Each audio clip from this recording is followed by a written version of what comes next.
This is the Hidden Killers podcast with Tony Bruski. Featuring former FBI Special Agent and Chief of the Counterintelligence Behavioral Analysis Program, Robin Dreeke. The case against Alec Murdaugh, which could see a sequel trial. The Supreme Court of South Carolina is still yet to decide that, but there's more and more weight being put on this decision, and that's in the form of juror number 785, now known as Egg Lady. Why Egg Lady? Because she brought a dozen eggs in that morning. I don't know why she brought a dozen eggs in that morning, but she brought a dozen eggs in that morning, and when she was dismissed, she had to go get her eggs. Now forever, Egg Lady. The big thing with her, she was dismissed because there was an alleged Facebook post that was brought to the attention of Judge Clifton Newman by, you guessed it, Becky Hill. The problem is this Facebook post that supposedly showed bias from this juror's ex-husband, it never really existed. That's the problem. But the judge did look at something and said, okay, so where did that post come from? Because it wasn't from the ex-husband. It wasn't from the juror. Becky's the one who brought it up. That's the question. Robin Dreeke, retired FBI Special Agent and Chief of the Counterintelligence Behavioral Analysis Program, joining me to analyze Becky Hill and what the hell happened here. What's your thoughts on all this? And all of this information sealed right now, and I'm guessing because this is going to end up being a big part of the Supreme Court case. Yeah, I feel sorry for the juror. I really do. Yeah. She was a scapegoat for a highly manipulative Becky Hill. Yeah. I mean, Becky Hill single-handedly has prevented justice from transpiring. I mean, and she's still holding up the system, the appeal, whether it's effective and goes through or not. It's all her fault. Everything here, undermining our justice system and our faith in it is all because of her. And it's still puzzling to me how that's not puzzling me. I mean, she must have been extremely likable, very affable. She endears herself to the juror. She endears herself to the judge. She endears herself to everyone because on her word alone, she got this juror thrown out. It just really bothers me that she was allowed to continue in that position. Again, we don't know the backstory. We don't know the relationships that are there, but obviously she had strong relationships and was able to forge them with a lot of people, unbeknownst to them, for nothing but her own gain. Yeah, I mean, very covertly is how she would then, I mean, it gets probably covert narcissism is what we're talking about here, where she wanted to steer the ship her own way, but she didn't do it in any sort of grand, verbose way. It was, oh, look at this Facebook post. Like, what do you think about that? She knew how to get what she wanted and probably got away with it for a very long time. Yeah. Yeah, she's got life reps at it. I like your term there, covert narcissism. Yeah. No doubt. And it's unfortunately, we're seeing lots more data points continuing emerging around this case, but it'd be interesting. I'm sure people from her background are rethinking a lot of things that she's been involved with throughout time. I think this was just the tip of the iceberg, but yeah, it's sad. It's just sad because she got involved with such a pivotal, important case where lives are lost and destroyed along the way by Murdaugh and his family, that all of it might be completely overturned. Yeah. Hard to imagine, though. It's so hard to imagine. They've done outside of, I'm thinking about this, outside of her, this case was handled very, very well, I thought. Especially since when you think about the intrinsic, talking about fear factor, we're just talking about Combs. Same thing, where he has his tendrils that stretch far and wide, worldwide, that people have a hard time wanting to come out. That's why he's still behind bars, because they fear of his jury tampering.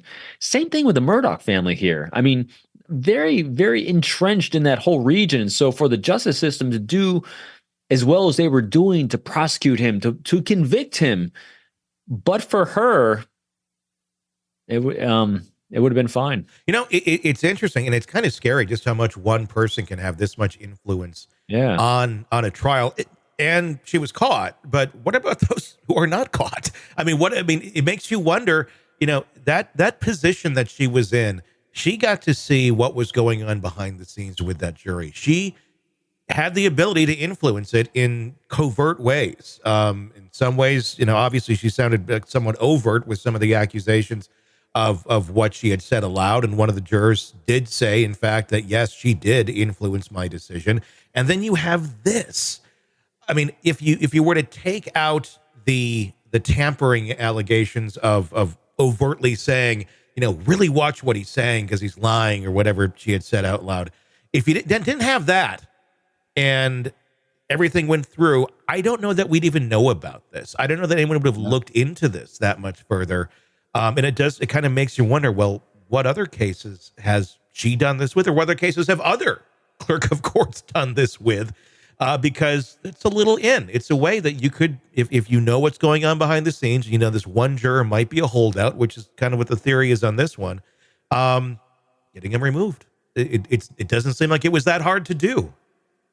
No, a lot of breadcrumbs are dropped. It was interesting.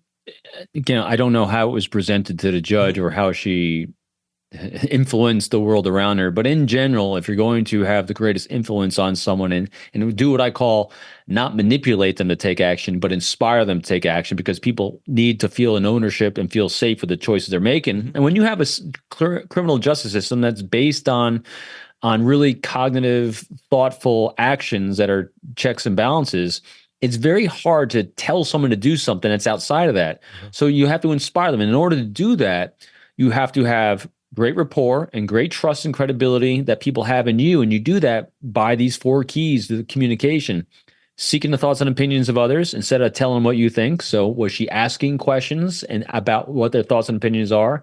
Talking in terms of their priorities. So she probably always framed it according to what she knew the judge wanted and needed to hear for his priorities. Validated the things they were saying by they came up with something, said, wow, that's a really interesting thought, judge, and everything like that. And finally, empowering them with choices. And so instead of saying we need to remove this juror because of XYZ, she's laying out, like you said, here's the actions they're taking. What do you think we should do about it? That inspires people to want to take action. So she's framing the entire world around these individuals that he's trying to influence. And generally, that's what people do when they want to have, as you say, covert narcissism. Yeah, it's let me make you think that this was your idea, but in fact, it's hers. If that's not jury tampering, I don't know what is. With this case. Well, the great thing about this, I'm always a glass half full, silver lining on things, is I still have faith in the system. He will remain behind bars. And the other thing that is great about this, no system is perfect or flawless. Every time we have a blip like this, we seal that hole, we firm it up really good, and we don't let that happen again. So hopefully all the other jurisdictions and all the other courts out there will see this, because it's really highly publicized. Yeah. And some good patches will be put on that system to not allow the court of the clerk to be able to have this kind of influence on the judge in the future. All right, true crime addicts, let's cut the crap. You're knee-deep in the gory details of your favorite podcast when suddenly a commercial hits like a bad meal. Seriously?